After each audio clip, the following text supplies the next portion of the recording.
Welcome back, my fellow hookers. Today we're going to start a scarf, and we're going to start with putting a slip knot on our hook, creating a circle with the tail in the back, and then just grab and pull tight. And here we go with our chain. And it's best to count, that way you know where you are, and that way you can keep it even. 4, 5, 6. Change your fingers. That way you can keep your tension. 1, 2, 3. Keep your tension. 1, 2, 3. Keep your tension. 1, 2, 3. Oop. You want to keep it. Try it as even as possible. So that way when you work back through, you want to keep that same tension all the way through. Okay, so a little bit longer. I want my scarf to cover my neck. And when you're freestyling it and you're not going by any type of recipe or anything like that, you kind of go with what you know. And you can also make this thinner, make it really long so you can wrap it more than once around your neck, or you could go thicker and wrap it once. It's up to you and your style and how you want to do your project. So I'm going to do 2 more. And what I've decided on this project is I'm going to do a half double crochet. It's one of my favorite crochet stitches. It's easy to do, and you can work on it while you're watching TV. As long as you're counting your stitches and lining up your stitches with each row, you'll be able to keep it pretty uniform. So I'm going to do 2 more chains. I'm going to wrap. And I'm going to go back through into my chain and start building. Wrap again, pull through. We have 3 on there. Wrap, pull through all 3, and that is what creates your half double crochet stitch. And we will do that again. We wrap, work into our chain, wrap, pull through 3. And as I'm working through this, you can see how it's creating its own row on my chain. And that's how we keep building to create that. And you keep a little bit of extra yarn in a pile. That way you can keep your tension the same. If your yarn gets tight or wrapped up, then you might have some tension issues in that part of your scarf. So again, wrap, pull through all 3.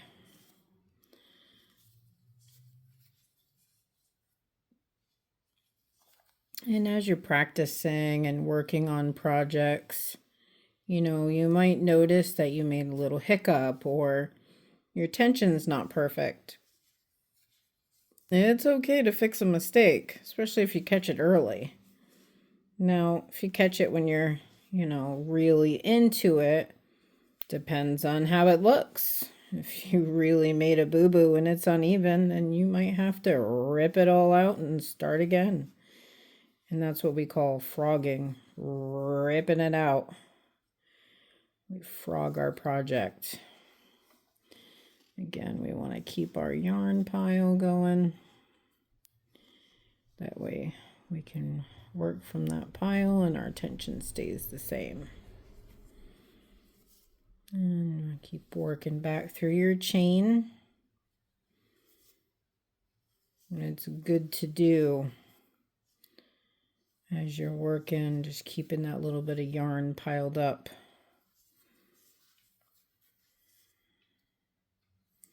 Now, I've been crocheting for about 30 years now, maybe a little bit more. I started when I was 11. My mom taught me some simple things on how to do. As I got older, I did those simple things, created some pretty simple blankets, and then started watching more tutorials on how to work. on different projects. So that way I could do different projects and not all of them look the same from my simple techniques that I had used before. So that's why I wanted to create these videos, to show my work and to show, you know, other projects. Now, if you look at my beautiful work, you can tell back here that there's an issue. Looks different than all the other ones. So either my tension was too tight or I missed a stitch. So that's when you try to decide, am I going to fix that? Am I going to leave it? I think I'm going to fix it. Ripping it all back out. I decided I'm going to fix my boo-boo. And that's okay. You want it to look a certain way. You don't want it to look bad. See, that crochet was really tight and that's why it looked wonky. That's probably when I didn't have a pile of yarn sitting here and I was reaching for more and I accidentally made that one too tight and it wasn't uniform like the other ones. So now you see that even a professional that's been doing this for 30 years still rips out their work and fix it. And that's what we do. You want your project to look a certain way. Now, there has been projects that I have finished and I have seen a mistake and it's way too far down and decided it wasn't worth it. I did another small piece of yarn. I went into it and pulled it tight and knotted it and hid the knot inside and nobody could tell. So it really depends on your project and how it looks and what's going on with it. There's always ways around fixing something or just ripping it out and going back and doing it better. And crochet is all about practice. I did not pick up a crochet hook and get it right off the bat.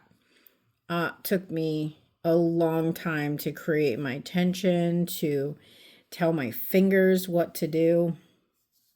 Funny story, I actually picked up 2 knitting needles and tried to tell my hands to knit and they said no. They were like, no, that's not gonna happen. They gave up. They didn't even show up. They decided that that wasn't for them and they decided that they were just going to quit.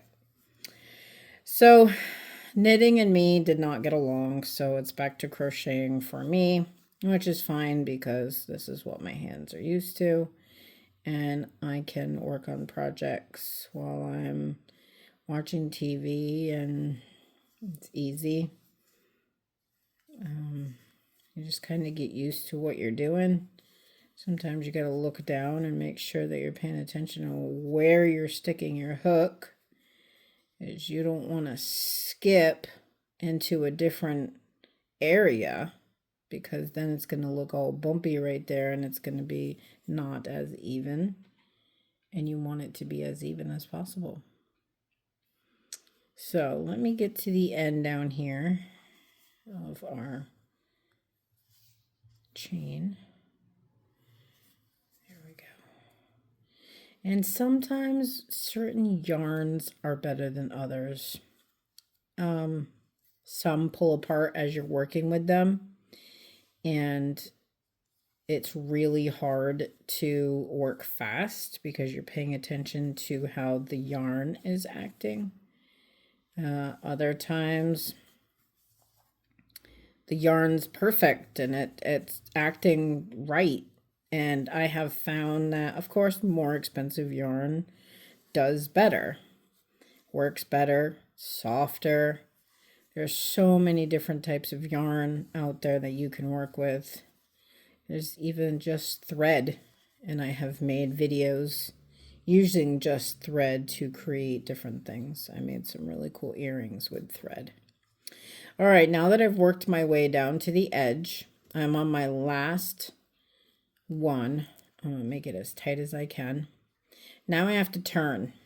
So when I turn, I'm going to chain 2, because now I'm going to have to work back into my row to make it longer. I'm going to skip this one and I'm going to work into my next. And then, ooh, let's do that again. See, my tension's not right. I got to pull more yarn, and that way I have my tension better. So I have my 2, wrap, go through my second, wrap again, and even I can tell that my tension's not good. Something's loose here. So I'm going to keep on trying until I get it to the right tension that I want it to be. Wrap, in, wrap, pull, pull through 2. That's better. And that acts as my turn as I come through.